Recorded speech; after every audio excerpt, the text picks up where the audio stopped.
and the Chase River Neighborhood Plan. The general development permit area design guidelines apply to the proposed development. There is one variance to increase the maximum fence height within the front yard setback. And attending the meeting tonight is the applicant, Chris Cathers, and his team. Thank you. When you're ready. So exactly how can I display my presentation on the screen? There should be a share screen function or button. Oh, okay, there we go, right here.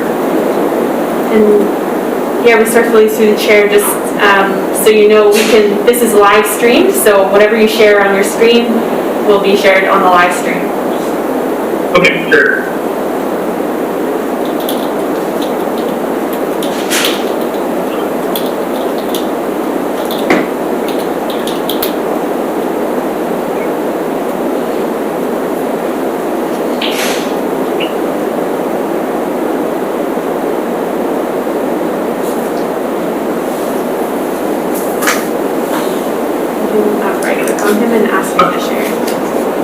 Okay, can you guys see the screen now? No. Sorry, so if you click on his screen, there should be the dots, and you can ask to. You guys see the screen now? No, I think staff are trying to do it. Are we trying to do things? I'm trying to help him, but I don't think it's usually not on our end. Usually it's your end. Hey Chris, you usually just have to hit Alt-S when you're in the Zoom window.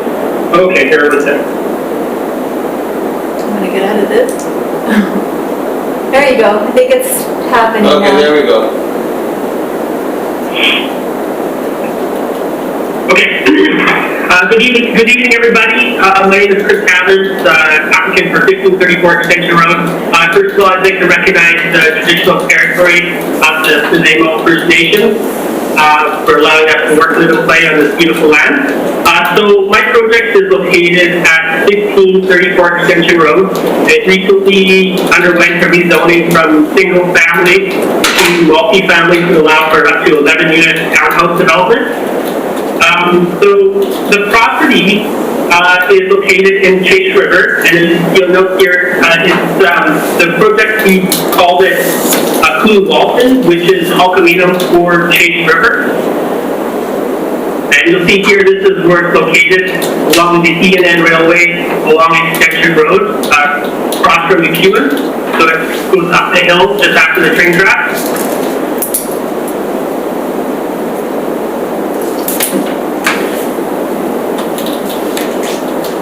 So it's 11-unit multi-family development in 4 buildings with 2 duplexes, a triplex, and 1 fourplex.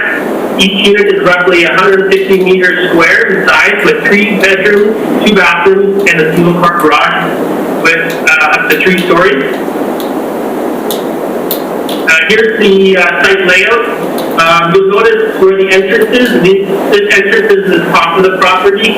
So the entrance is located here, and the building layout is the way it is due to transportation wanting the location at the high side of the property for sight lines. So this posed a bit of a challenge for us. Of course, we were kind of basically only had limited layout for the units. Here's an example of the unit, 3-4. So we kind of positioned the unit so that it could take advantage of a bit of a view.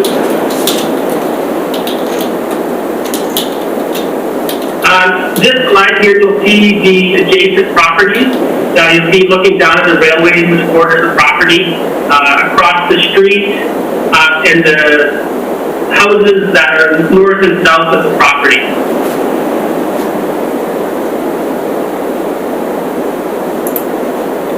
So the community of Chase River was traditionally a mix of farmers and coal mining communities, and many of them were farmers of Finnish and Scandinavian origin. And there are several farmhouses along Cranberry Avenue, including the Stark Farm, which is adjacent to the development property. So the inspiration for the design of the building, the landscape, basically drew from the history of the community of Chase River. Myself, I personally grew up in Chase River. I attended Chase River School. My kids attended school. So this community is really important to me. And so with the design, I tried to draw the historical roots of the community with the kind of a rural, urban farmhouse look. So you'll see here some renderings. This is looking into the property as you first enter.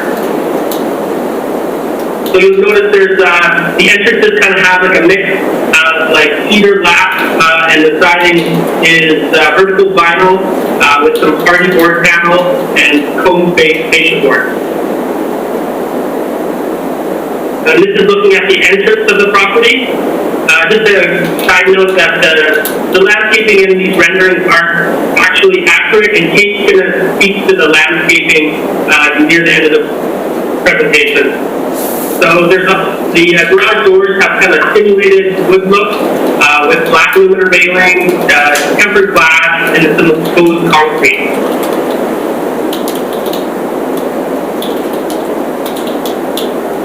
Each unit has a double door in the rear elevation, which opens onto a patio area.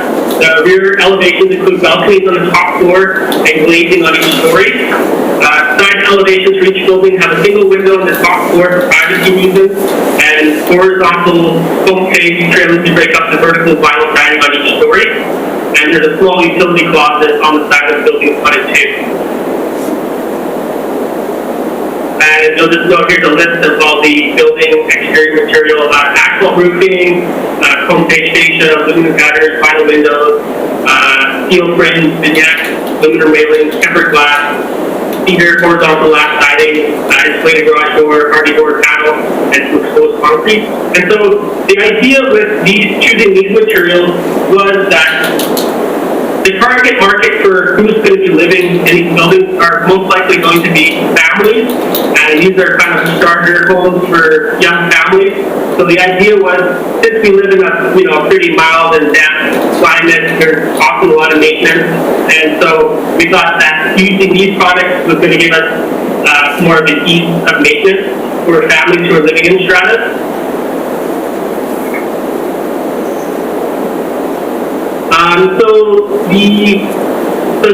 Before I go into the introduce Kate to go into the landscape plan, so these are going to be strata units, individually owned and operated again. These are attracting young families and homeowners to the community, pretty close to Chase River Schools, walking distance to some stores like Country Grocer, and so, the landscape design was, again, drawn from the historical farming community and the need for local food security with food-producing plants and vegetables for the residents. So we basically, when I approached Kate to design it, this is what I told her, that I wanted, native plants as much as possible for, issues surrounding drought and climate change. And I wanted plants and I wanted the vegetation to be kind of food producing. So, that's really important, I think, as we, nowadays is the need for, food security. And so the idea was to create a bit of a sense of a community garden, and this would also kind of create a sense of community within this project. And then we also identified that, again, these are probably going to be young families, so there was a need to create a, kind of some sense of play area, and so we thought that like a naturalized play area with natural landscape elements would work. And so, Kate, if you could just talk a little bit about the landscaping plan. Yeah, and actually, Chris, if it's okay, I was thinking if I could share my screen instead, so I could use my pointer to point out things. Sure. Yeah, okay. I'll just take it off. Yeah.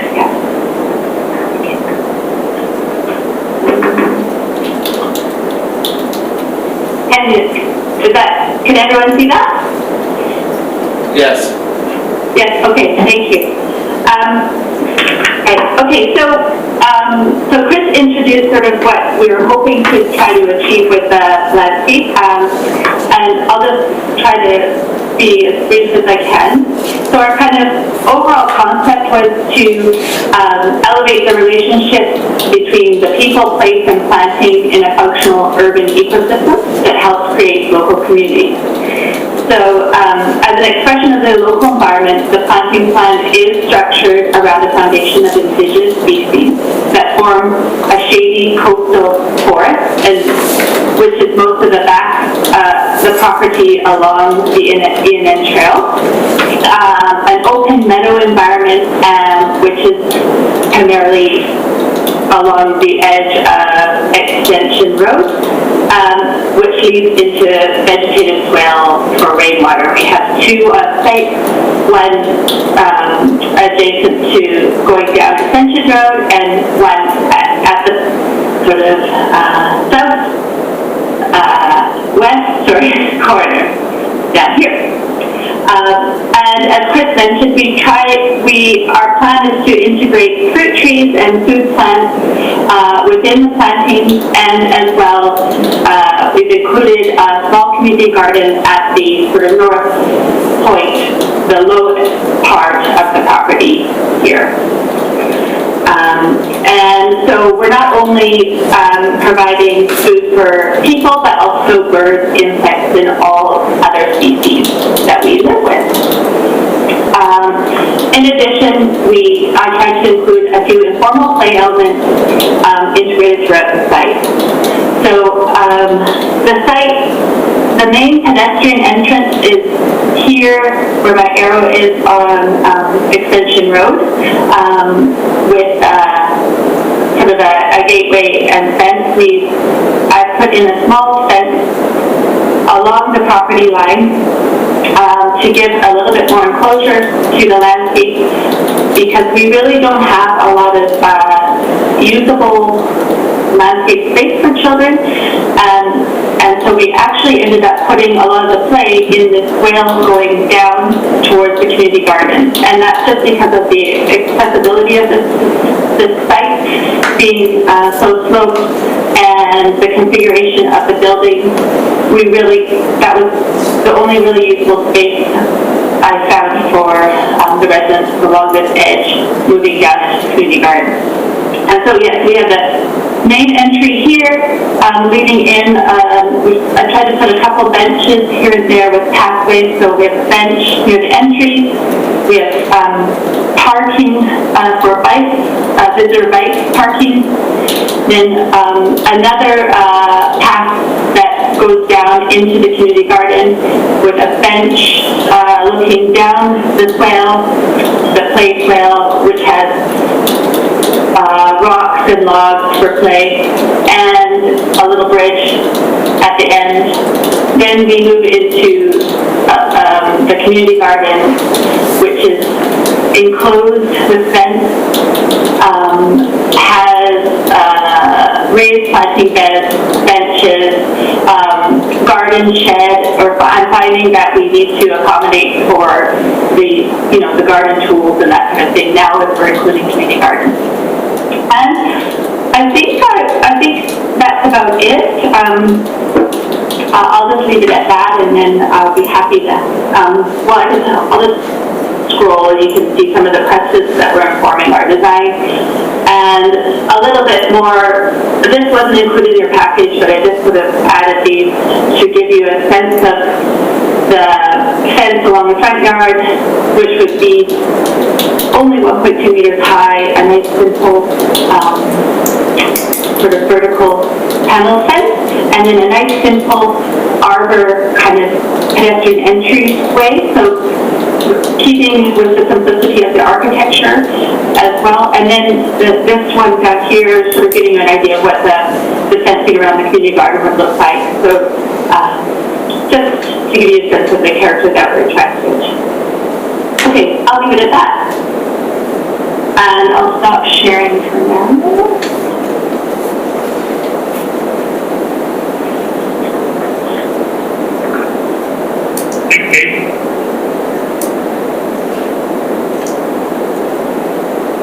So yeah, so that's the presentation. If there's any questions or comments, I'd be happy to, myself or some of my team to answer. Is anyone from Cascade going to speak, Chris, or? Yeah, well, I do have Ryan here. Ryan? I can speak to some of the stormwater, sure. Would it be possible for you to bring your landscape plan up? It's a lot nicer looking than my engineering drawings. Yeah.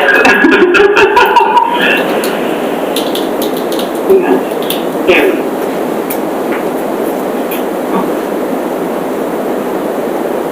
Okay, so I think the most important thing here from the civil point of view is stormwater management on the site. So we're targeting the two kind of main city criteria here, like reducing the volume of water leaving the site, and then detaining any post-development flows to pre-development rates. So just on the retention, like volume reduction, we've added, like, worked with Kate here and added some permeable pavers in that shape, kind of on the bend of the drive aisle. That's designed to pick up a lot of the runoff from the upper portion of the drive aisle. It'll promote some infiltration into the ground, and then anything from there. It also breaks up that impermeable surface. That could be quite a large area if it was to be paved. So we have the permeable pavers in there for picking up some of the surface runoff. Any overflow would head down the property line into that lower rain garden bioswale, which will have a rock reservoir below it as well. So to pick up like as much water as we can, hold it there for as long as possible, promote the retention. And then it also will pick up the roof runoff from buildings, or from units 1, 2, and 3. From that building will be sent over to that rain garden, and then it'll make its way through piping and overflow catch basin along the property line up to the north, where it will meet up with the waters. Basically, the surface runoff from the lower portion of the drive aisle will head down the swale along the Extension Road property line. That's doubling as the play area. Will go underground into subsurface retention tanks that are below that. Pretty much the whole garden area is going to be it's going to have tanks underneath that are going to also hold water, promote groundwater infiltration, and then there'll be orifice control on the low end that'll just restrict any post-development flows to pre-development rates, and those tanks will be sized to double as retention and detention, basically, before it heads out the site. I think that pretty much sums up that portion of it. Okay, thanks, Ryan. Thanks for your presentation.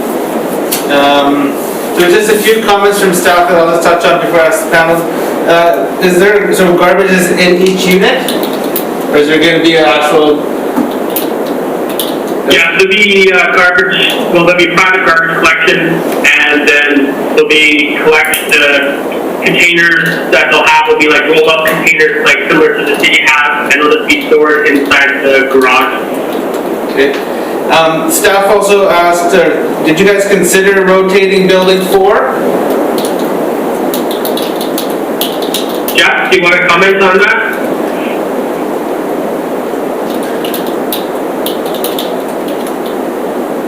Yeah, I can comment on that.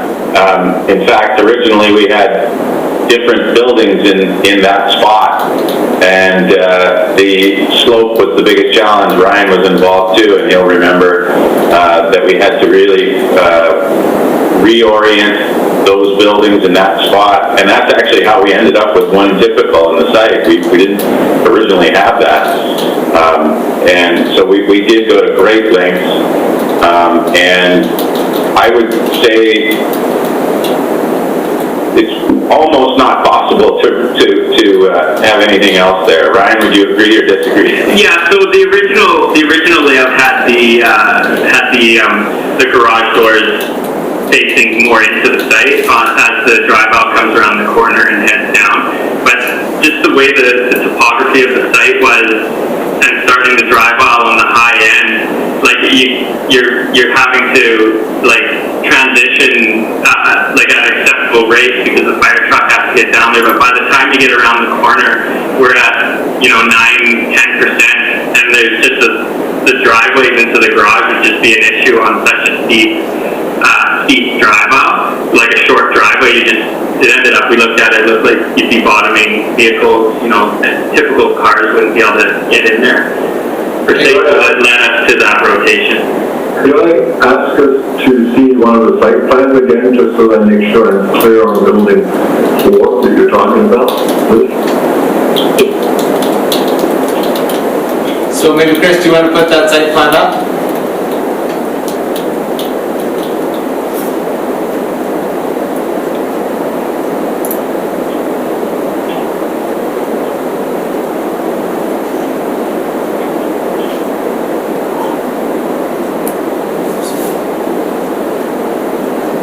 Thank you. Do you see it there, Tony? Yeah, thank you very much. And then quick question for Kate. I guess there were some details. Are you going to flesh out the details for the lights, the shed size, and retaining walls? Yeah, so we are, I don't have a lighting plan laid out, but we have indicated that we're going to have bollard lighting in the pedestrian walkways, so I think that will work fine.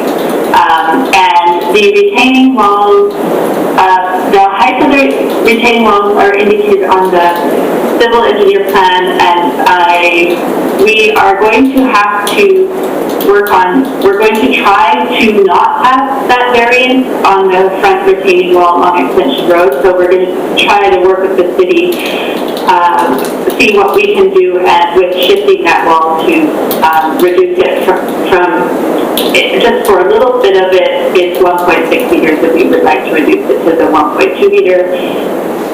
Anyways, we'll see what we can do. Yeah, thank you. Okay, I'll open it up to the panel. I'll start with Tony. Thank you. Thanks for the presentation. Can you hear me okay? I just want to start by saying that I really applaud the designer who put this together, the idea of the contemporary farmhouse theme, the nice, clean, simple lines. I think it's really an excellent looking design. So from a form and character point of view, my compliments. I did have a couple of questions and comments, I guess, in particular order. I'd be concerned how those two visitor stalls at the end of the driveway would back out and maneuver. That's always a concern with that kind of a configuration.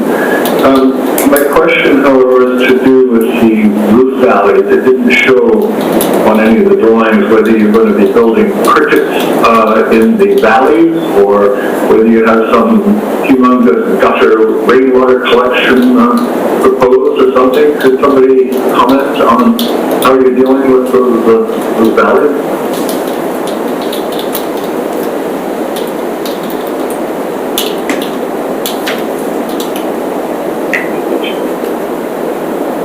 Is that maybe a Jeff or? Yeah, I can speak to that. I would say that they'll end up with as small as possible crickets in those valleys. That's pretty typical, and they would probably have torch-on membrane on them underneath what's going to mostly be asphalt shingles.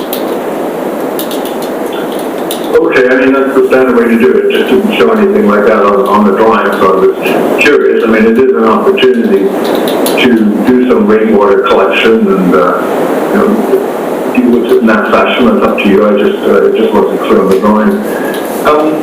The comment came up when I asked for the site plan about rotating that building forward. I was looking at the site plan and wondered if you had considered rotating building 1. And the reason is that I'm always suspicious of huge areas of grass creep. I've rarely seen, super successful applications of them in terms of over time, I've rarely seen one that really looks like grass,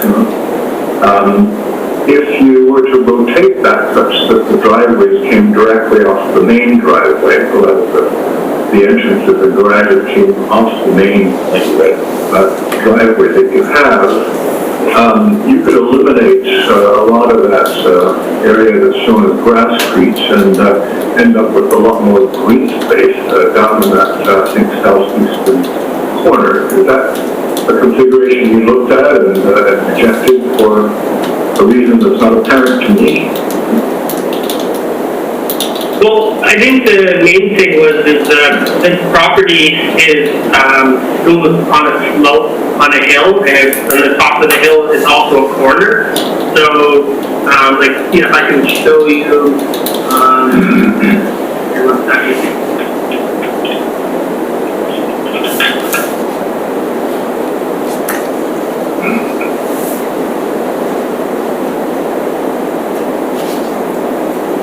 It's kind of hard to tell from here, but if you're looking up this road here, it goes up quite steep, and it's also on a corner. If you get to the top of the hill, it's on a bit of a blind hill. So transportation was very strict on entering the site. Plus, the city has future work or plans to expand this part of the road in front of McEwen, where it turns in here for future development to, I guess, get to the highway. So they're taking quite a significant section of road off here for a future left turning lane.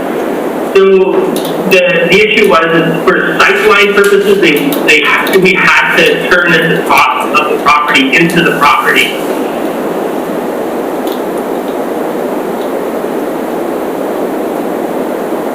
That wasn't really my question. Okay, well, If we could go to a site plan that has the units on it, please. okay, sure.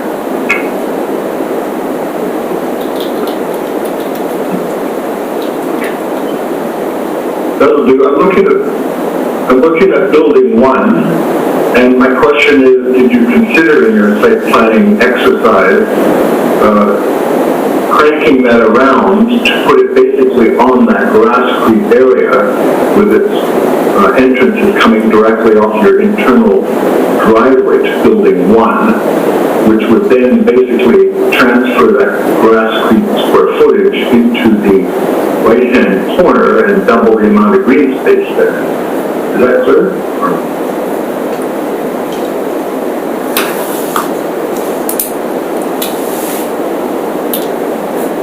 Chris, are you able to? I don't know if Jasper or Ryan, if you guys want to make any comments on that?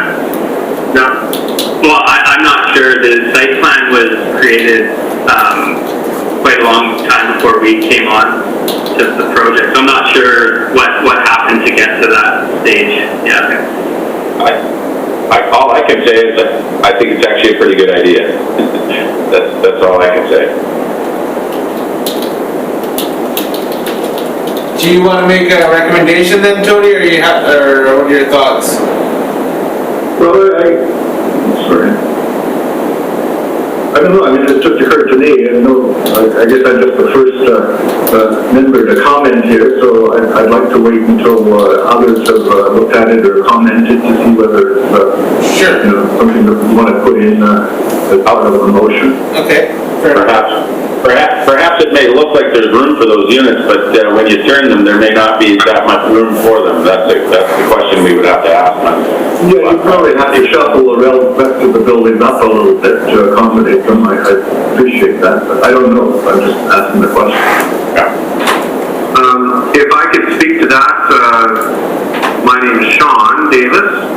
I was quite involved with the site plan layout, with the building footprint layout, and with the constraints of the setbacks due to the new road dedication off of extension and maintaining an 11-unit proposal, we were restricted in the layout of the footprint of the buildings to where you see them now. If we were to rotate building 1, essentially towards those paving units, we would then lose, more likely, Unit 1 itself by rotating Building 1 towards the center of the property, which would reduce our unit number down to 10. Okay. Thanks for that, Sean. Marie, I'll move on to you. Okay, first of all, I really like the form and character of the building. Very Scandinavian, reminds me of some of these contemporary Scandinavian shows you see. And I think it's a really lovely design for that area. And you're working on a very complicated lot, obviously. And I'm not an architect, so I won't comment on where the building should be placed. I don't know enough about that. So I think it's just, again, just a really nice addition. The only comment on form and character, I was concurring a little bit with the staff comment about the walls, where you only have one window and a very blank wall. I understand the aesthetics of that, but I'm also thinking you're kind of losing an opportunity on your interior to bring a bit of natural light. And when I look at the interior plan, it looks like the staircases are on those walls. Is there any way even to add small windows in a row on that outside that would let in a little light on the staircase? I think one of the problems with townhouses is they're always, lighting's always an issue because you can't usually have side light in every unit, but those end units you might have an opportunity to bring in a bit more light. So that would be my only suggestion on the form and character. Otherwise, I really like it. The other thing I'm really happy to see is the landscape and how the plans that you have to sort of reflect the neighborhood, the history, really fill it with lots of growth, both edible and non-edible. And I really do also like the playground idea because I think kids always need a place for adventure and play. And I don't like the idea of the idea that your playground is in one specific location. I think kids like to run around. And when I look at that property design, I see all sorts of neat places where they can go for an adventure and explore and play in different ways. So I think that's a really lovely, thoughtful design there. And the only question I had about the landscape is you have the railway running along one side. Are you planning a fence along there? Yes? Yes, we're going to have, I think on that edge, currently the plan is to have like a black chain link fence, and then in front of that, quite a robust planting before you hit the unit.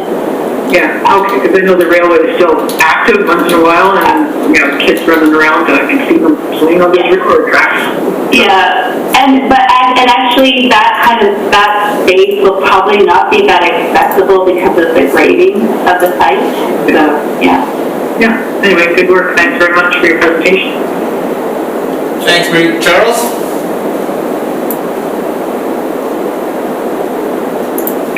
Okay, thanks, Per. And thank you for your presentation. I'm going to echo the sentiments about the minimalist design. I didn't know the history of this area, and I didn't know it had a Scandinavian connection, so I thought that was a really nice tie-in. But it was the first thing I noticed, too, that the design made me think of Denmark. So, and I echo everything else. I understand, I agree with Tony that rotating Unit 1 would be fabulous, but I also see that it would be, potentially would be a challenge because of setbacks and so on. So it's one of those things that, if it could work, that would be great, but, I don't think we want to make it a mandatory kind of thing for you to do. But what I did want to say is the look that you have is very, very dependent on how it is detailed, built and detailed. And unfortunately, I think your renderings are very lovely, but I don't think they're conveying your material palette, truthfully. Just like your landscape isn't the real landscape, I don't think your siding is your real siding. What I see in your renderings makes me think of, like I said, Danish or Scandinavian buildings. I'm looking at like a stucco render or something on those buildings. And I think your proposed material is board and batten vertical vinyl. So I'm not saying don't use vertical vinyl. I just think it's going to be very critical that these buildings get detailed as tightly as they are rendered. So that's just kind of a heads up, because they could look a lot worse if they're not detailed really well. So, not a recommendation or anything, it's just kind of a heads up comment.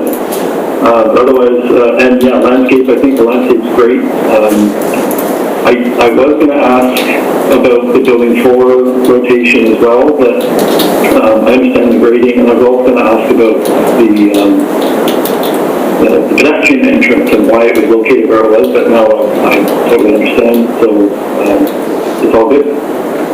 Thank you. Thanks, Charles. Councilor Brown? Yeah, thanks so much everyone for the presentation. I was really enthusiastic when this project came for rezoning, so I'm glad to see it moving through the development process. Sort of sad to hear though that there's going to be a left turn lane added. It sort of brings back the adage of adding a lane to alleviate traffic. It's like unbuckling your belt to cure obesity. Doesn't make a lot of sense in my mind, but on that, I'm just curious, maybe through the staff, will the off-site works include a cycle track? Just because I know our new standards go sidewalk, cycle lane, then buffered boulevard, so I'm just wondering if those new standards come into effect, or if it's just the wrong type of road. I don't know, that might be for civil, but through the staff, I'm just curious. Yeah, sorry, through the chair, I'm not sure whether or not a cycle track is going to be included in the upgrades on the street. I can comment on just my preliminary discussions with development services.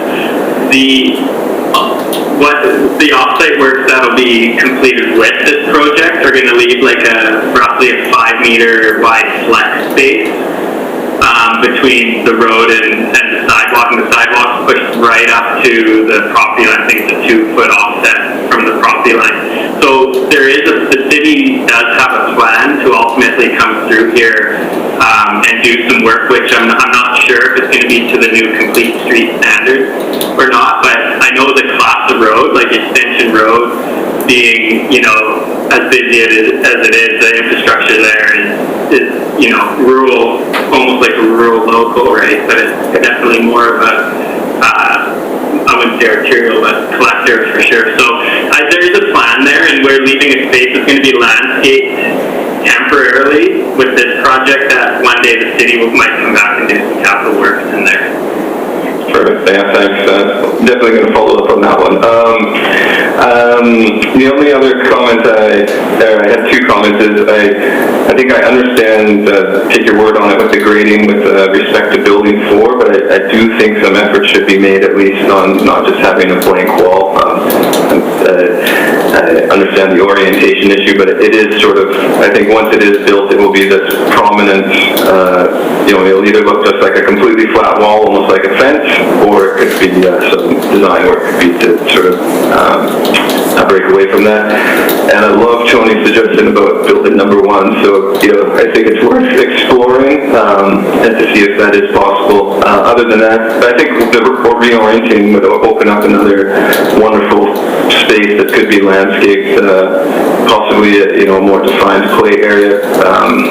I think it's great that these are 3-bedroom units. It's not typical, so I think it will capture that family market, but I think that play space becomes even more important. Other than that, I think it's a great project, and can't wait to see it built. Thank you. Steve? Thanks for the presentation, everyone. It was wonderful. I do concur with Tony and his remarks, but I will echo the cost perspective of changing and the challenges. It would be a big challenge, and I personally don't think it would be doable. The next thing that I had was to echo Marie's comment about the windows. When you're doing these types of projects, when they're in clusters, as I have a couple, light becomes a big issue, and I would go as far as making that as a recommendation for those but I think, Ryan, were you just going to put up your hand about probably? No? Okay. The other thing was in regards to fire, and that may be the reason behind that, if anybody can answer that question for me. No? I don't know if that's a staff, is it limiting spatial separation or limiting distance, or they're gonna have... I'm not sure, but I can check with the building department about that. Okay. I think that would be a good recommendation. And then the last thing, and I on board with Charles' comments in regards to what it looks like, which is absolutely gorgeous. I have a couple projects that are very, very similar to this in 3-story. The challenge with this is you're either all in or all out, and I would have the same concerns with what it shows compared to what materials are actually on that board. So I wish you all the best, and I think it's going to be a great project if executed properly. The only thing that I would go back to is the recommendation for the windows, and that's it. Thank you very much. Love the design. Thanks, Steve. Tony? Yes? Did you want to now discuss your thoughts on rotating building 1? Are you satisfied? Are you happy? Or would you like to make a recommendation? No, I don't think I need to make a recommendation. I just threw it out as a question of whether that be considered. If it's not doable, it's not doable, but yeah, kind of up to the developer. They know that the potential advantages, if they can make it work, and if they cannot make it work, then we'll have grass creep. That's all. My only recommendation that has been mentioned here is the sidewall window opportunities, and between units that's obviously a building code limiting distance calculation as to how much is allowable, with the exception of the sidewalls immediately along the street frontage. That definitely needs some attention, whether it's windows or something else. Be better. Yeah. Comment? Thank you. Sure. You had one other, can we leave it to the civil engineer to look at the tracking motions then for the visitor stalls, or did you want something as a recommendation to review that? Are you satisfied with them just reviewing it? And I'm satisfied that they can make it work. I don't know how they're going to do that, but that's not ours to solve, just to point out the potential issue there. Sure, okay, so just as a note to Ryan and the civil team there to look at those tracking motions for those visitor stalls. Okay, having said that, it looks like we do have 2 recommendations. Oh, anyone else? Any other further comments or? Okay, seeing none. I have 2 recommendations that I've heard. One from Maria is that look for ways to add windows on blank walls along the stairs on end units. And from Councillor Brown to look at also enhancing the blank wall on building 4. Can I get someone to move those and second them? Thank you, Tony. I'd be happy to move, make the motion with those conditions. Thank you. Get someone to second that? I can. And Tony Murray. Tony and Marie. Yeah. Thank you very much. Seeing nothing else, I see, so as kind of out of practice here, sorry. You're doing good. I haven't done a meeting in a while, so bear with me. So what do we usually do? What happens now? That's it, right? Yeah. Yeah, okay. Good presentation. Thank you very much. Take care. Take care. We got to vote on it, don't we? No, I think, do we? The motion. Oh, yeah. Yeah, on the motion, everyone in favor of those 2 recommendations? Thank you very much. Thank you, everyone. Thanks, Jeff. Okay, I guess we'll just wait a minute before we queue up the next one. Is this yours? Yes. Okay. So, it's Charles. Oh, thank you, yes. So I'm going to recuse myself for this presentation. I don't know if that means my position or my little head changes or not. I'm not sure, but just so you know, I'm not going to be A panel member, you're part of the applicant's team, right? Yeah. So you can be on their, stay on and be on their side or be part of their presentation, I believe. Yeah, I can listen and do it. Or, Are you doing the presentation or someone else from your office doing it? No, Glenn's going to do the presentation, so what I'll do is I'll turn my camera off to you so I'm not over people. Okay, if everyone's ready, this is DP 12075594 Lindley Valley Drive, and Lisa Brickman is the, the city has received a development permit application for the vacant parcel at 5594 Lindley Valley Drive. So this parcel is at the end of Lindley Valley Drive, and it's adjacent to Lindley Valley Park trailhead, right by the entry to the park. A multifamily residential development is proposed with 4 buildings and 4 units in each building. The property is zoned R10 steep slope, although the property itself has been graded with just a gentle slope. And the property falls within DPA 5 steep slope and DPA 9 for multifamily use. Both the general development permit area design guidelines and the steep slope development permit area guidelines apply to the proposed development. 2 variances are proposed to vary the building height from 7 meters to 8.62 meters for building A, to 8.39 meters for building B, to 8.57 meters for building C, and 8.03 meters for building D.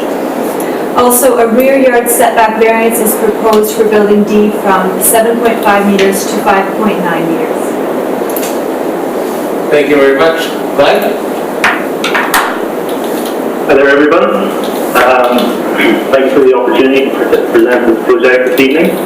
I will start sharing the screen.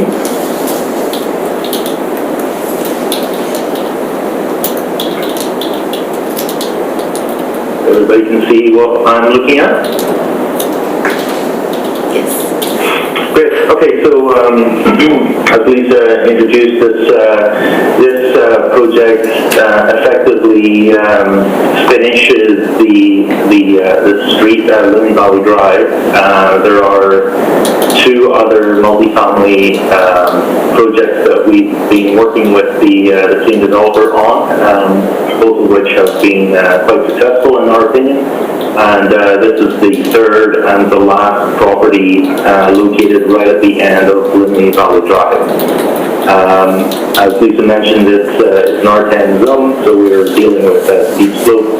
The site was pre-graded as part of the subdivision, so we actually had some grades that were slightly more manageable, but we still did our best to integrate into the existing slope that was there. And the project, the site is bounded on the north side by a pond, which is part of a greater parkland area that was dedicated as part of the subdivision. And to the south is a steep forested bank, which again is part of private land and park space. To the east of the property, which is on the far side of the image that you were looking at right now, is also part of that extended park area. And on the west, you can see just in the corner of the image on the screen, that is the last single-family 2-story house that's nestled into the slope. So that kind of gives you a little bit of a context on what's in and around us. The site plan is, as you can see, that's the last of the single family, and then we have access which was provided from the Valley Drive. There's a small hammerhead here for turning around at the end of the street, and then we have our group of 4 buildings nestled into the site, pulled back from the edge of the graded contour and the pond area, so creating lots of open space on the site at the rear, which is the side of all of the living space. So lots of foreground landscaping opportunities to utilize and have access down onto some landscaping areas that can be used as meeting space with neighbours and or just a foreground to the very natural park, rock, steep cliff on the other side. The shot above gives you a quick view back from the park space. So the view, you can see the two-story nature of the single-family residences, and then the approximation of our buildings there. Some of the stats that we've already kind of run through, I can just go through them real quickly, but the site offers a FAR of 0.45. Based on the irregular nature of the site, we are proposing 0.37 as FAR, so we're not quite maxing out the density, but we are reaching the limit of number of units. Our lot coverage proposed is 40%. We're offering a lot coverage of 25%. As mentioned, the building height, whenever your roof slope is less than 412 in the R10 zone, is 7 meters. We're asking for variances that vary between 1 and 1.6 meters based on each building and its average grade around the sloping site. And then we've got some parking, so there's a few extra stalls in there just based on the nature of it being single-family residences and wanting to try and offer as much parking, because at the end of the road there's very little street parking. So just to jump into some of the other shots here.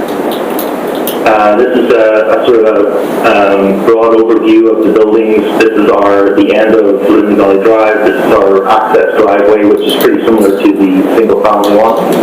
Then our road drops off as an appropriate grade to the service as a private driveway. When we get to the end, the driveway kind of gets the materials get modified, and I'll talk about that in a second.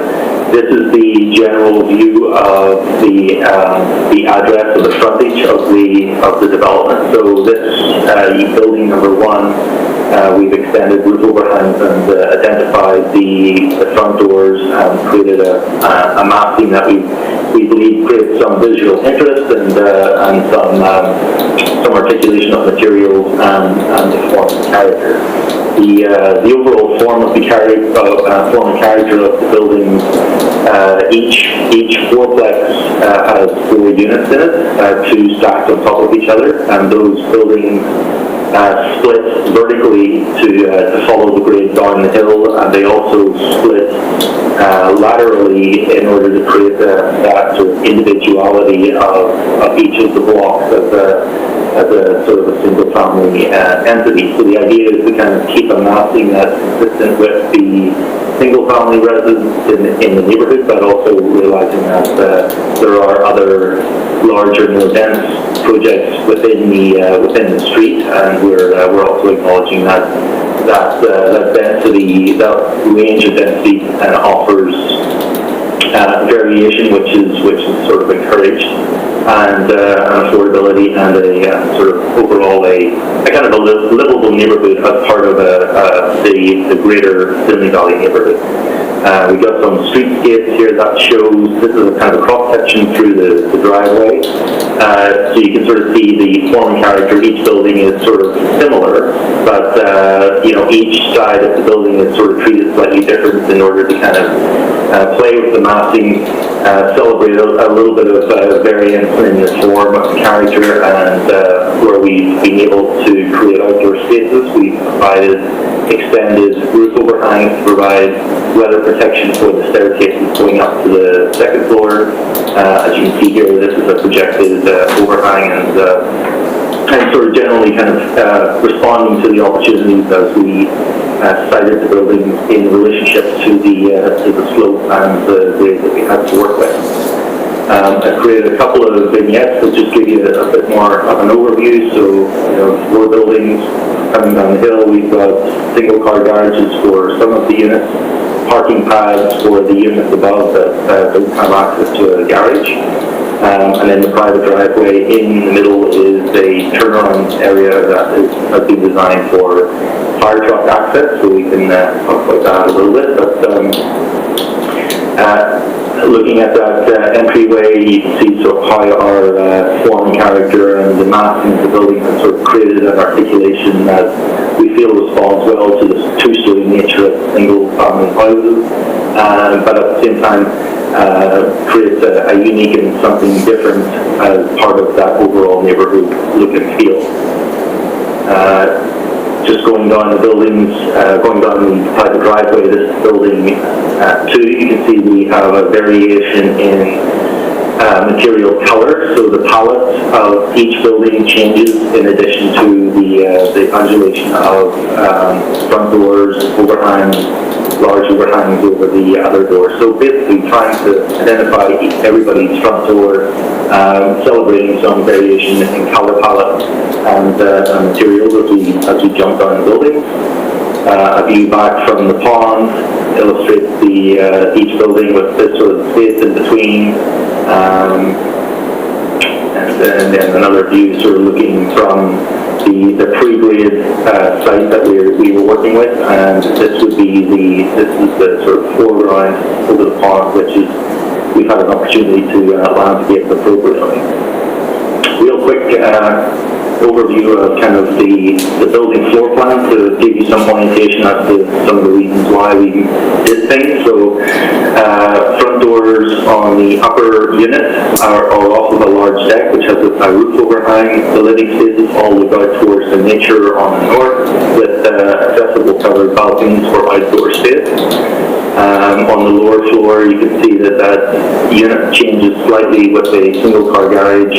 The entry is oriented towards the private driveway with master bedroom, a deck space, and the living grand room facing out over the landscape and the pond. With every unit gets the deck with access down into the landscaping, so there are lots of connections for residents to connect with their immediate surroundings, as well as enjoy the larger natural phenomenon, which is this Lindley Valley development. These drawings I'll go through pretty quick, but we're identifying some of the materiality, some of the articulation on the building faces themselves.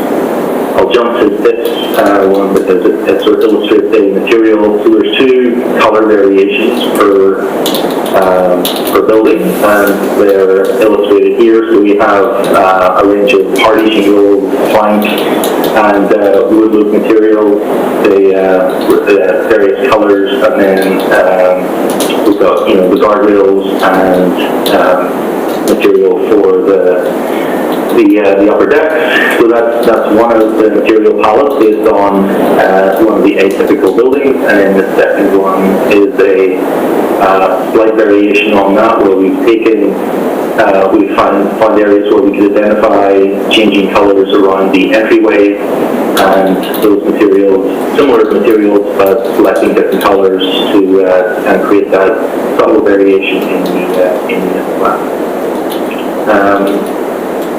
Jump forward to, so that basically just gives you an overview of our buildings and how we placed them and how we sited them. So moving the buildings down with the slope and moving them back and forward to create some public space. On the overall site plan, all of the parking happens along the driveway, and all of the garden spaces are out to the north. Let's just jump forward to some of the landscape strategies that sort of support the placement of the building. So Cara, if you're on, would you like to, I can flip through your slides and you can talk about, and I can zoom in on whatever you need. Sure, sounds good. Well, let's start with L1. Hi, I'm Cara. Nice to see everybody. Start with L1 also because it addresses some of the staff comments as well. So as Brian, I'm going to look at my plan here because my eyesight is terrible. So as we go through the site, if we go through starting at the entrance, we've shown sort of pedestrian areas that would be shared. There's a shared driveway along the driveway, but we've shown a stamp colored concrete along in front of the unit just to delineate pedestrian area.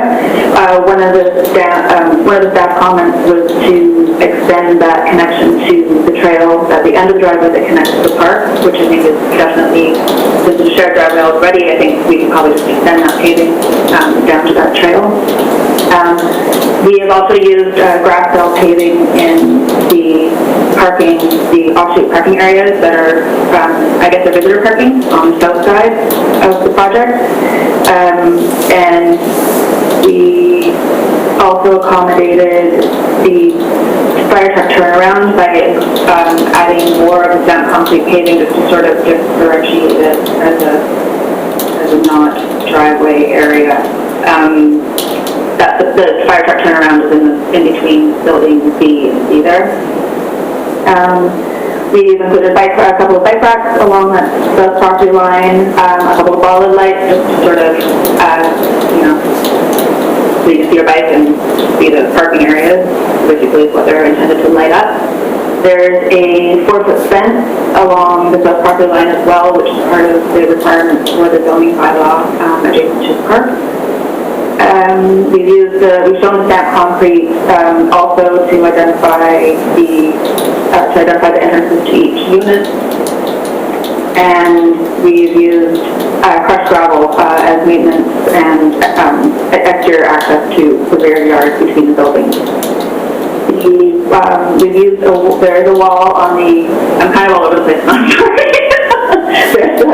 We've used the wall on the west end of the site on the entrance where we did have to have some challenges with the grade.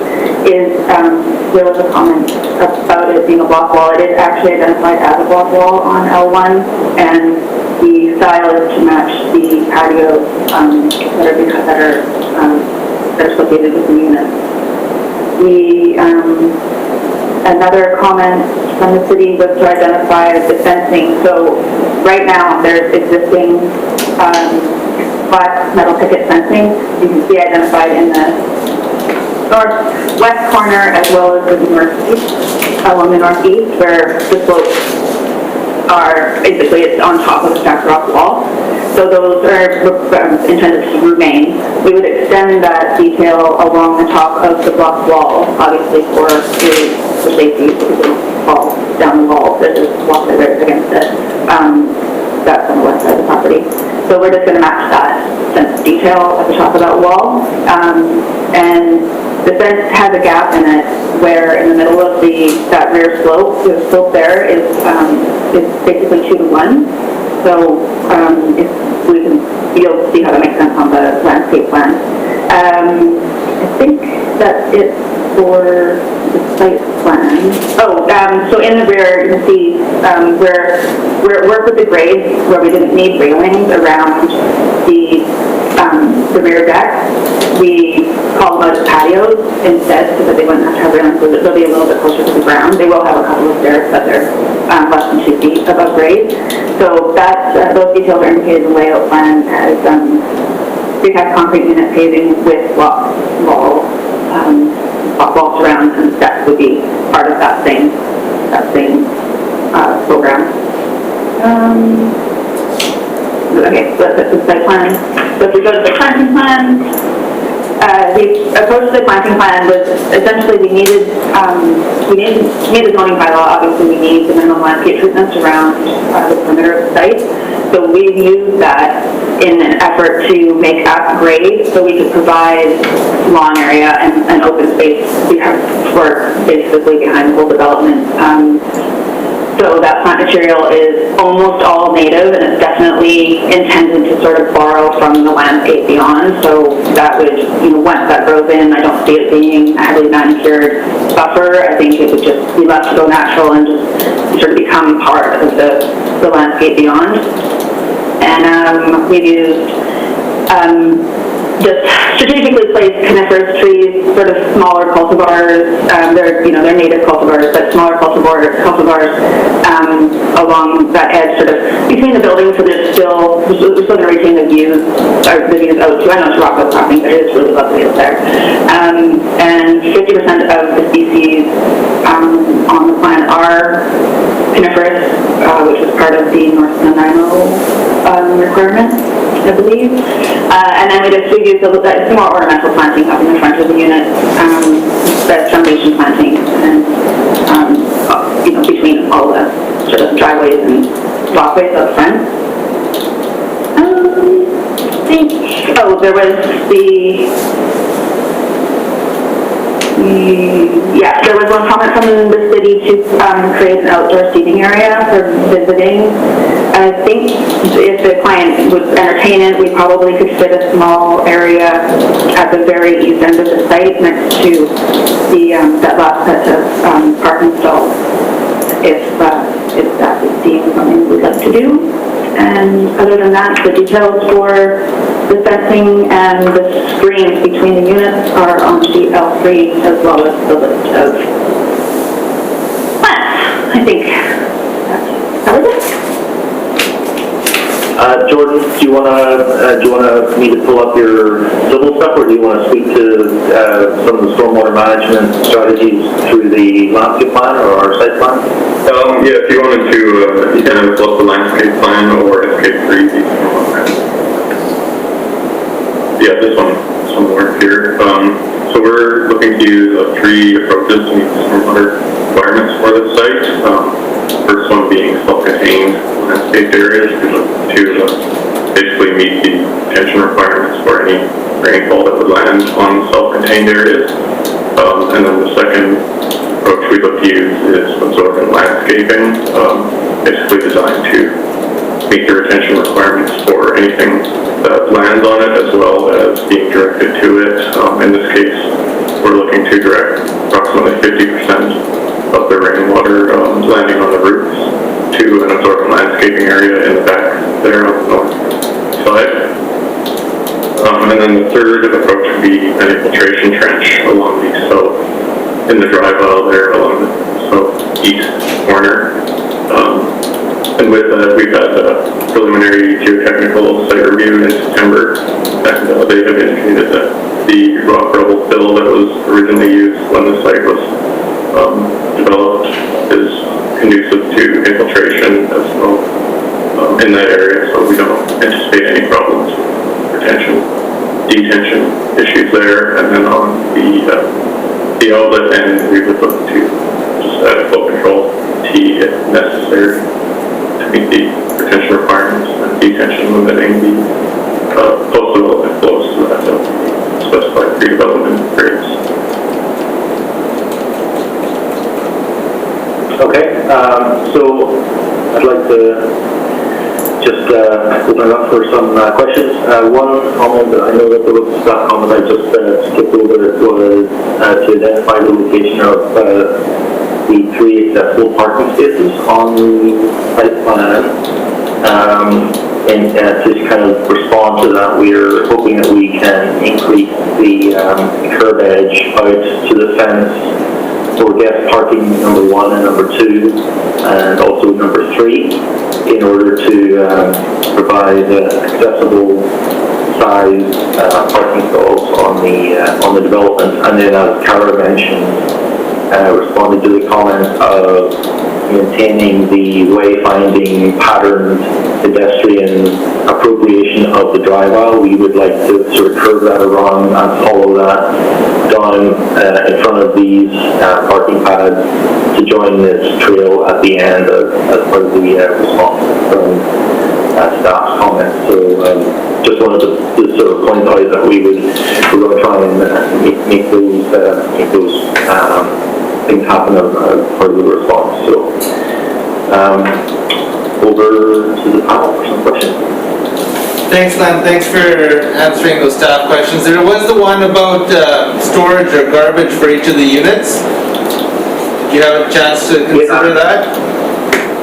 Well, sort of considering the garbage areas, I think we're hoping that because we are fairly limited between the buildings, we've got some additional bump out storage areas for bikes and exterior storage for each of the units, especially the upper units. So we have provided some external storage for so that bikes don't have to get dragged upstairs, and they can get tucked away in a lockable area.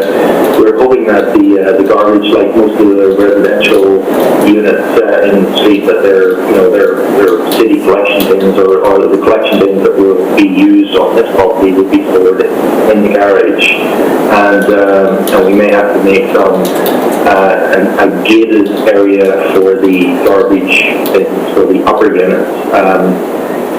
That's kind of where we're hoping we can find some compromise on that if we can. Okay. I guess we'll open it up to the panel, and we'll start with Steve. Thanks, everyone. Very detailed project. Very similar to the other two projects as well that are on Lindley Valley Drive. I don't have actually anything to comment besides a gorgeous project and very in-depth, and thank you very much. Thanks, Steve. Councillor Brown? Thanks, Kieran, and thanks everyone for the presentation. Like Steve, I don't have much to say. I live fairly close to this, and there's so much great walking and park amenities in the area that I think you can get away with having this much building, and I think it's done quite well. So yeah, thanks. I'm curious what the architects and the landscape architects might say on the panel, but from my perspective, I think it's awesome, and it was a very thorough presentation. So thank you. Thank you. Kate? Okay, thank you. Thank you, everyone, for your presentation. And yes, I agree, it was very thorough. And I don't have anything to comment about the architecture. And I just wanted to ask a couple questions about the landscape. And Kara, I appreciate that you always show so much detail, which is really great.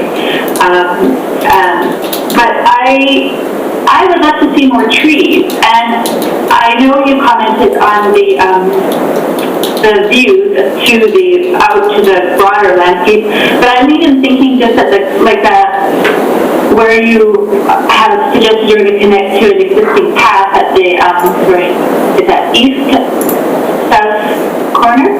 Am I right there? Yeah. Maybe, yeah, just thinking to integrate your landscape with that. It looks like the existing landscape is trees from my aerial photo, but maybe potential for a few more trees in that zone. It would be great to see a few more trees, recognizing that you are trying to preserve views.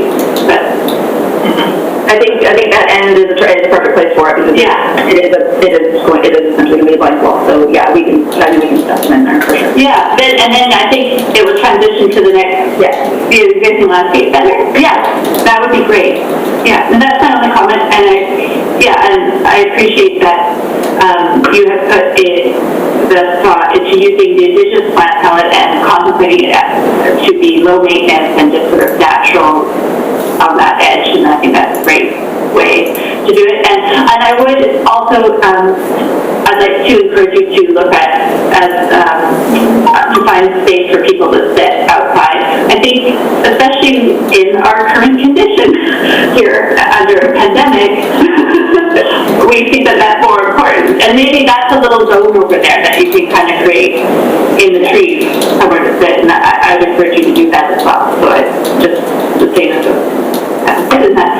That's all. I don't really have anything else to say, but I think you have treated the hardscaping as best you can to try and accommodate the services you need to, and having the varying surface treatment, I think, helps make it not feel so car-oriented at entry.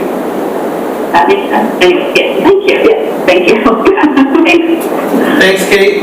Marie? Yeah, thanks for your presentation. I think the project does a good job of adding some diversity to this neighborhood.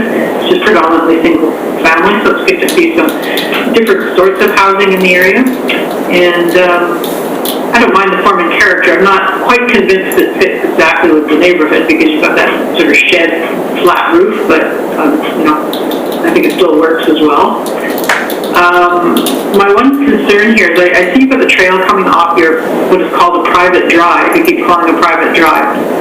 And I'm looking on the maps of this area, I've hiked in it as well, and I see there's a trail coming down from Alta Vista that actually crosses this property right now and continues down into the Lindley Valley. So you have people from around that surrounding neighborhood who've been accessing the park through those trails up to now.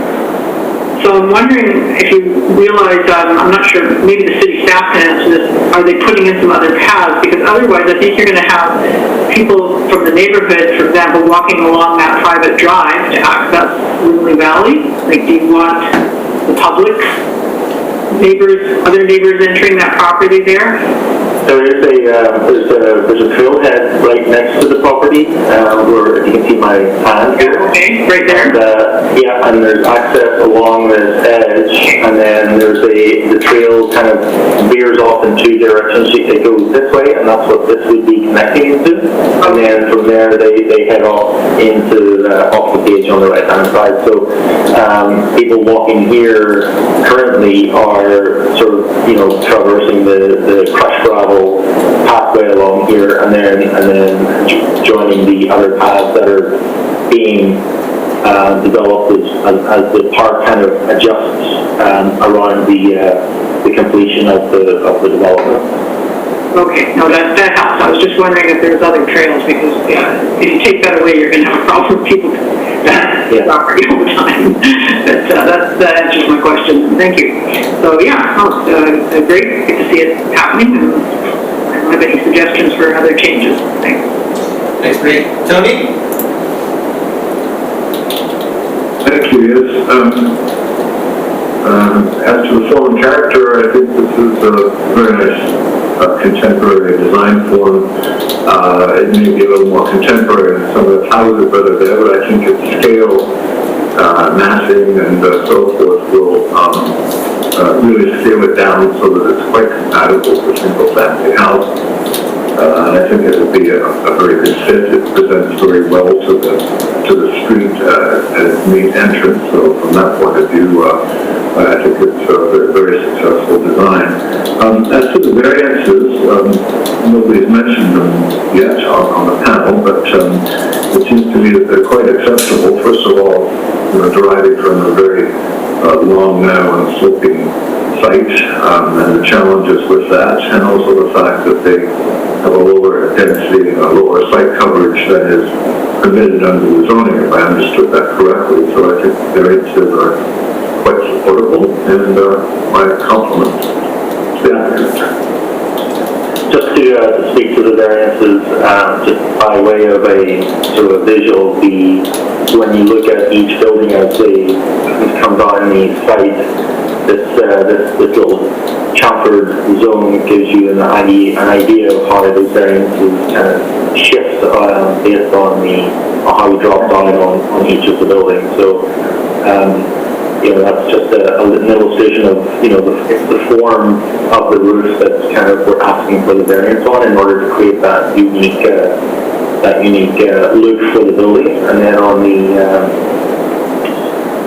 sorry, I should have spent a minute or two on this sheet while I was presenting. So the variance for the rear setback for the entire north side is basically for this piece of the master bedroom. So it's just while we're asking for a reduction, it's a reduction that's localized to the very northeasterly corner of the last building on the site. Wait a minute. It's pretty minor, I think.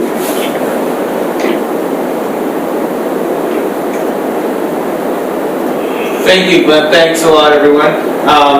I can't remember if we've been doing variances. If we didn't do it on the last one, if you staffs, I believe, do you support these? Or staff supports them, or they recommend them, then we should be okay, but if, yeah, I can't remember what we have done in the past, so Usually the staff will include that in their motion.